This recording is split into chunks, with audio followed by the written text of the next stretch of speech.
This is Easter time. This time every year, Christians around the world reflect and remember the once and for all sacrifice on Calvary by Christ for the sins of the world.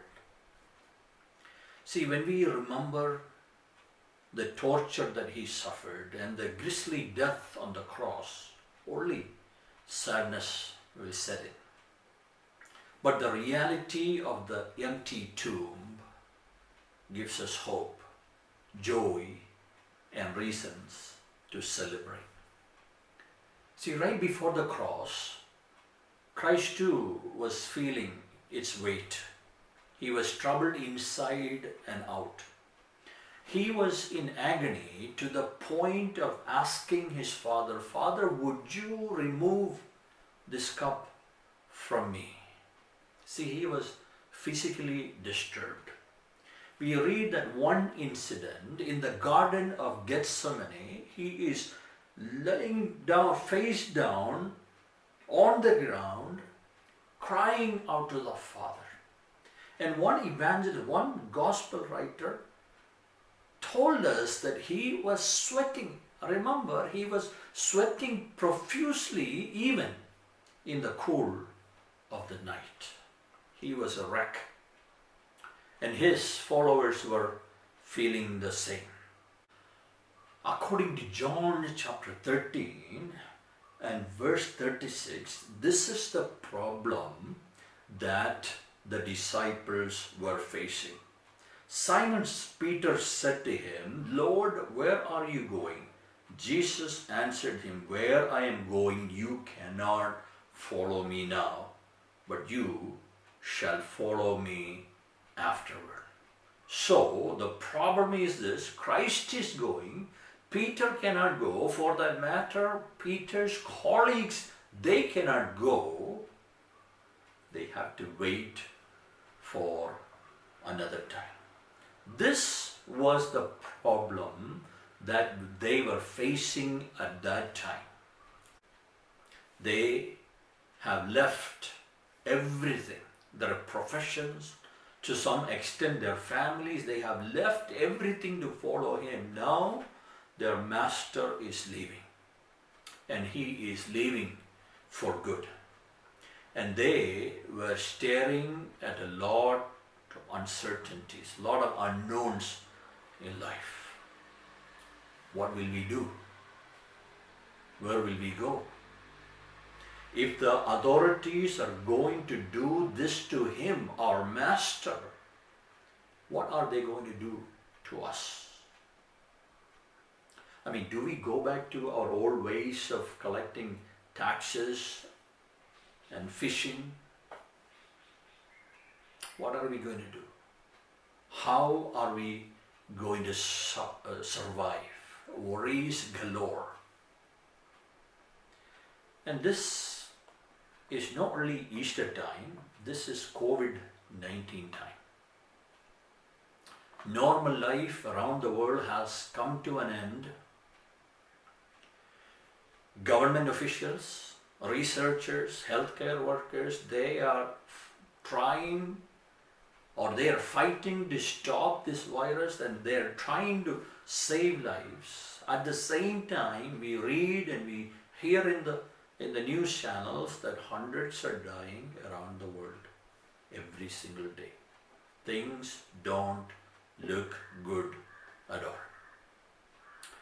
We are sitting in our own homes, and lots of uncertainties and unknowns are flashing across our mind.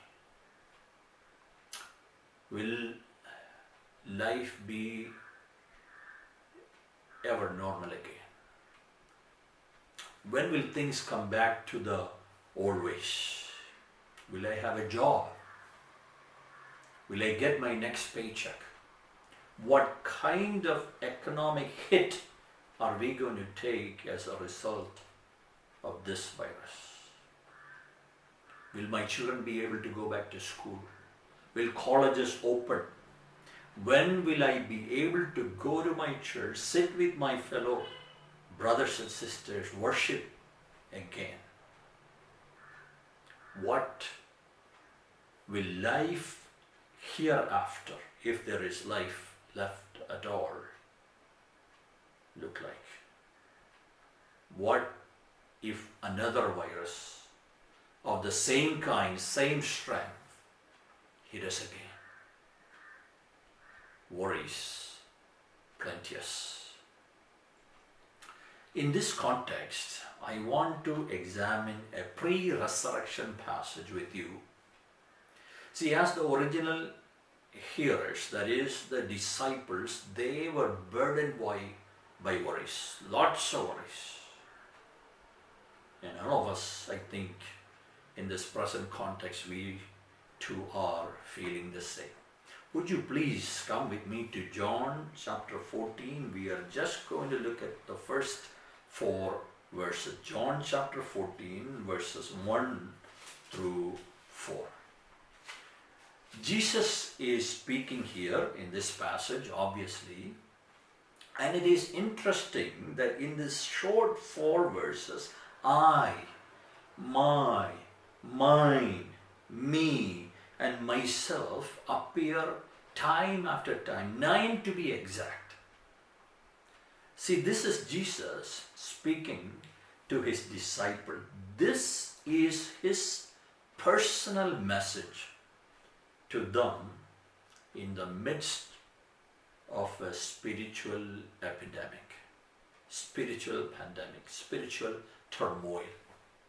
In the English language, when you observe again, second person plural, you,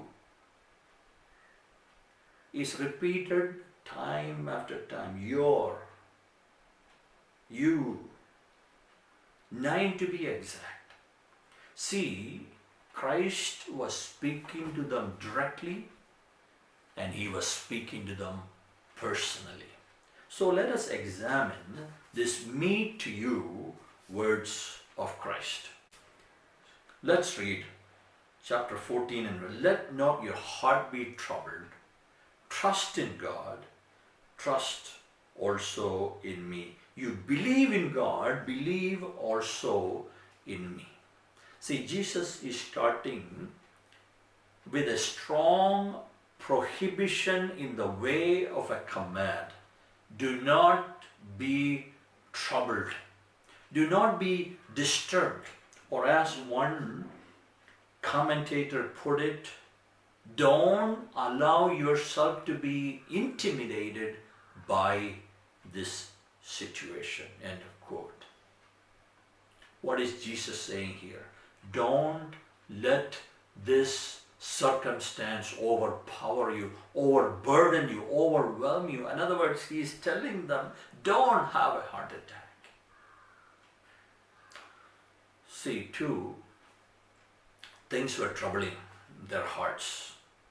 Number 1, Christ's immediate and for the disciples untimely departure. Their master is going. He's leaving, and he's leaving for good. And they can't follow him. And secondly is the way in which he was leaving. Although at this point, in other words, when we stand in chapter 14, it's not clear whether they understood completely in what kind of death he is going to die. But you know, the death of the cross, they were worried. Their heart was heavy. Their heart was burdened. And please understand, if there was anyone at that time in the world who could have identified with their troublesome hearts, it was Christ. 2 passages I must point out here now. John chapter 12 and verse 27. See, Christ is speaking here. Now my soul is troubled. And what shall I say, Father? Save me from this hour. But for this purpose I came to this hour. Christ said, my soul is troubled. In the very next chapter, chapter 13 and verse 21, here John is speaking. John is telling us, when Jesus had said these things, his he was troubled in the spirit and testified and said, see, he was troubled. Interestingly, the same word that we see in chapter 12, the word that we see in chapter 13 is the same word that we find in chapter 14 and verse 1. Jesus was in deep agony just as they were. And Christ told them, but Christ told them, don't let your heart be troubled.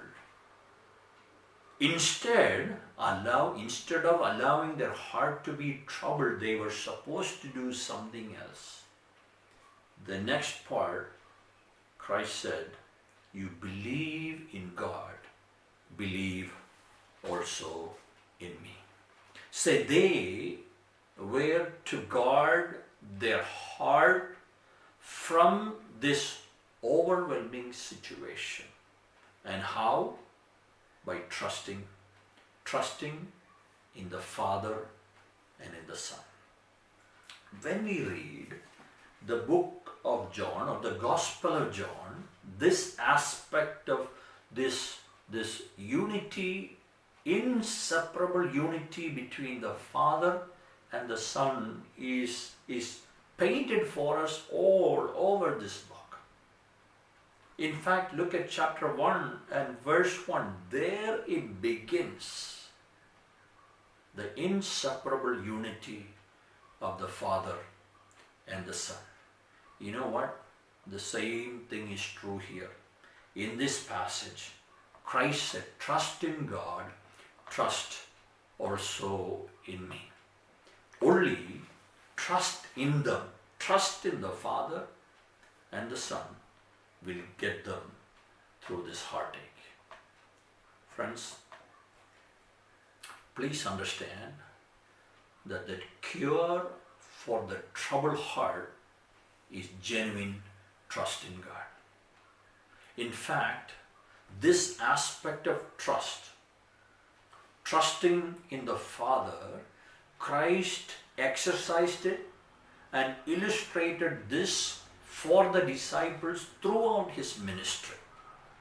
And looking back for us and perhaps for the disciples, this aspect of complete trust in Christ was exercised during the crucifixion episode.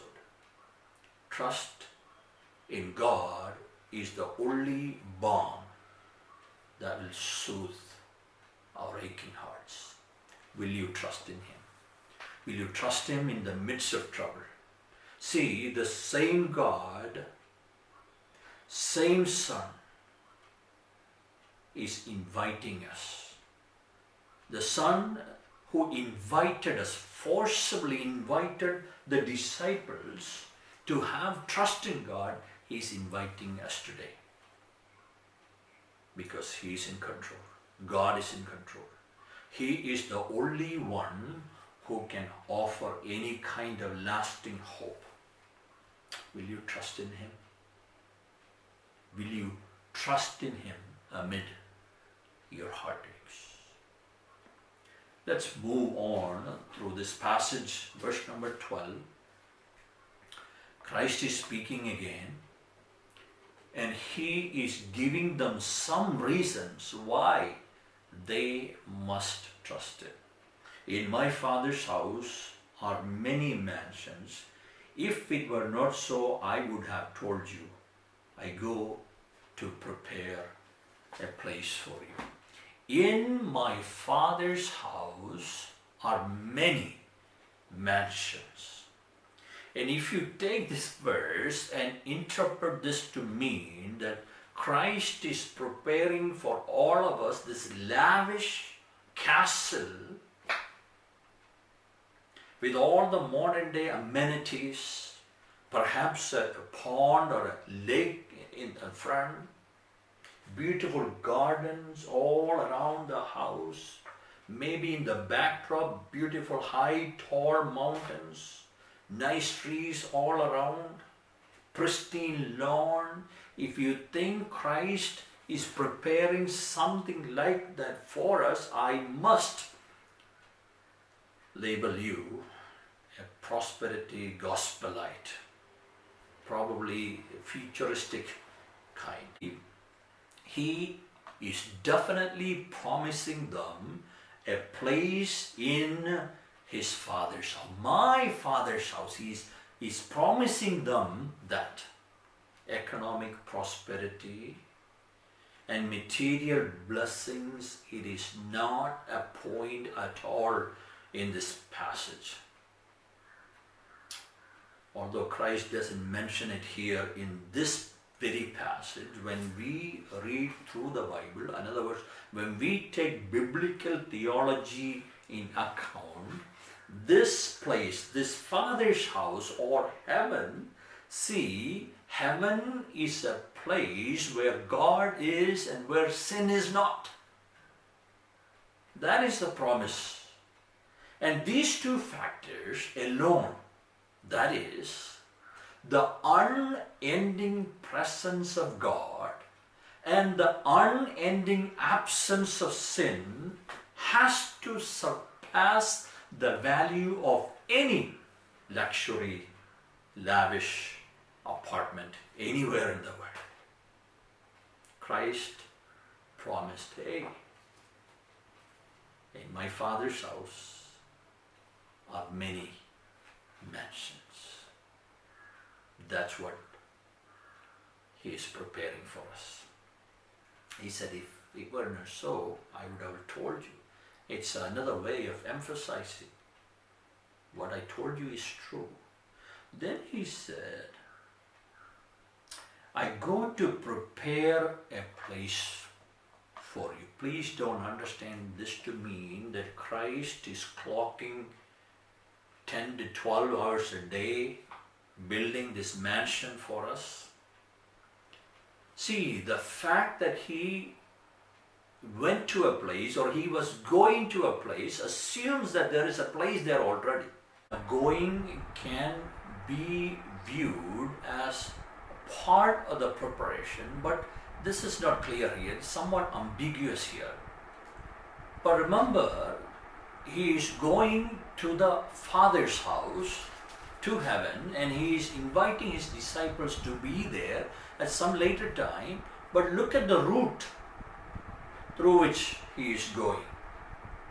He has to go through a lengthy and unfair trial, and ungodly hours, and he is going through the cross, all the punishment and the pain of the cross. He has to go through burial, and thankfully he has to go through resurrection and most certainly ascension. In that sense, going and this kind of separation is necessary, and without this separation, without this going, their reunion cannot take place. Then the promise comes in the next verse. I will come again and receive you unto myself, that where I am, there you may be also. This is very personal. I will come again. Remember, the disciples, especially John and others, they were first-hand witnesses of his first coming. In fact, John, in his epistle, 1 John chapter 1 and verse 1, he told us, we have seen him, we have set our eyes upon him, we have touched him. We can bear witness to this fact. They were first-hand witnesses of his first coming. And in the same way, he is promising, I will come again. See, the locality will be different, but he was guaranteeing them a reunion now in the Father's house. You know what we must do in this circumstance and what the disciples had to do back then, as uncomfortable and painful this separation, all the troubles that they must go through, they had to let it take its course. So must we do. As uncomfortable as these lockdowns and quarantine and other things may be, we simply must allow it to take its course. And for the disciples, it was an unknown amount of time. He is with them now. He's going to be gone. He said, I will come again. They just had to let that happen. Christ will come again. That's a clear-cut promise he gave to his disciples. Verse number 4, and where I go, you know. And the way, you know. And there is ample evidence from the life and ministry of Jesus. Even in this book, he has taught them this. He has taught these things.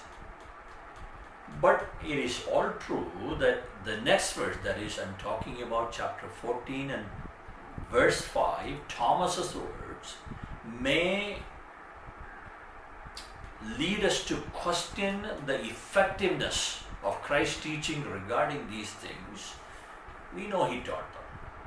They know the where.